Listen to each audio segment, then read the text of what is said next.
Assalamualaikum warahmatullahi wabarakatuh. Perkenalkan, nama saya Hikmah Alif Laili dengan NIM 1424996 dari kelas CKM semester 4 dari program studi Kesehatan Masyarakat dan Konsentrasi Manajemen Rumah Sakit. Baik, di sini saya akan mempresentasikan hasil tugas saya dengan judul Praktikum Manajemen Operasional dan Logistik Rumah Sakit dari materi Desain Layout. Oke, di sini saya akan membahas sedikit tentang apa sih tentang pengertian layout itu atau desain layout atau layout design. Nah, menurut bahasa, layout bermakna sebuah tata letak, sedangkan menurut istilah, layout berarti kegiatan menyusun, menata, mengatur, dan mengkombinasikan unsur-unsur komunikasi grafis. Unsur-unsur komunikasi grafis tersebut meliputi teks, gambar, bidang, dan elemen desain yang akan menjadi tampilan visual yang estetis, menarik, dan persuasif. Dapat ditarik dengan pengertian bahwa layout adalah sebuah susunan tata letak yang mengatur penempatan elemen desain pada sebuah media atau halaman untuk mencapai konsep yang terarah. Nah, di dalam sebuah membuat desain layout, perlu memperhatikan komponen-komponen penting terlebih dahulu. Hal ini mengacu pada prinsip dasar layout. Berikut ini merupakan prinsip-prinsip layout design. Prinsip-prinsip layout menurut Suryanto Ruslan terbagi menjadi 4 bagian. Yang pertama yakni balance atau keseimbangan. Yang kedua yakni rhythm atau irama. Yang ketiga yakni emphasis atau titik-titik berat. Dan menempati urutan yang terakhir yakni unity atau kesatuan. Di dalam pembuatan sebuah desain layout, ada beberapa tujuan. Salah satu tujuan dari desain layout yakni untuk mengarahkan susunan elemen visual dari desain secara tertata, serta mendapatkan hasil yang harmonis dan komunikatif. Hal ini akan membantu pengguna maupun audiens dalam menangkap informasi yang akan disajikan. Baiklah, pemaparan materi di atas merupakan pengertian dari desain layout, kemudian apa saja prinsip yang ada di dalam desain layout, dan kemudian apa sih tujuan yang kita dapatkan dari menggambar sebuah desain layout. Baiklah, di sini waktunya saya akan memberikan contoh dan mempresentasikan hasil tugas saya mengenai desain layout. Nah, dari gambar di atas sudah tertera ada beberapa nomor yang saya nomori. Nah, di situ untuk memberikan keterangan bahwasanya di dalam nomor-nomor tersebut adalah keterangan desain yang sudah saya buat.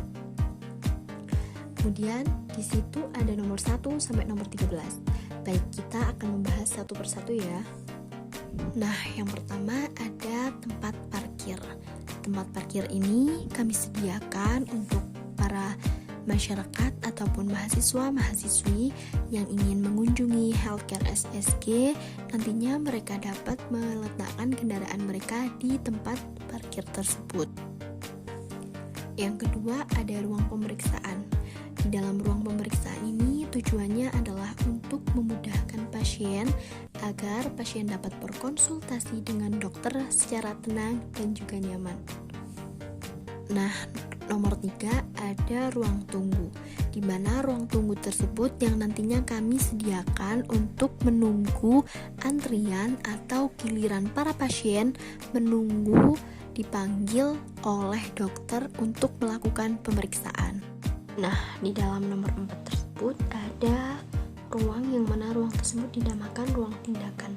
Ruang tindakan ini berfungsi untuk menindaklanjuti penyakit apa yang diderita oleh pasien atau dapat disebut juga dengan unit gawat darurat. Nah, di dalam nomor 5 ini ada sebuah ruang pendaftaran di mana para pasien diminta untuk mendaftarkan diri terlebih dahulu agar memudahkan mereka untuk mendapatkan nomor antrian yang nantinya akan menentukan apakah mereka akan pergi ke ruang pemeriksaan atau konsultasi atau mereka butuh ke ruang tindakan. Oleh karena itu, para pasien diminta untuk menuju ke loket pendaftaran.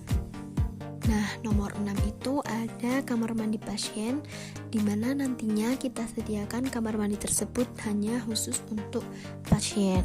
Dan nomor 7, kita juga menyediakan laboratorium, di mana lab ini juga berfungsi yang nantinya untuk para pasien yang memang membutuhkan keperluan ke lab seperti ambil darah, cek gula darah, dan lain sebagainya itu, maka kita sediakan laboratorium. Nah, lanjut di nomor 8 itu ada ruang tunggu. Ruang tunggu tersebut untuk menunggu pengambilan obat. Nah, tempat pengambilan obatnya di mana? Pengambilan obatnya ada di nomor 9, di mana nantinya para pasien akan mendapatkan resep dari dokter, kemudian mereka serahkan di ruang farmasi atau ruang pengambilan obat yang nantinya mereka akan menunggu di ruang tunggu yang telah kita sediakan. Nomor 10 ada musola. Musola tersebut kita sediakan bagi para pasien ataupun karyawan tenaga medis yang ingin melaksanakan jamaah sholat 5 waktu, maka kami dari pihak klinik juga menyediakan musola untuk mereka beribadah.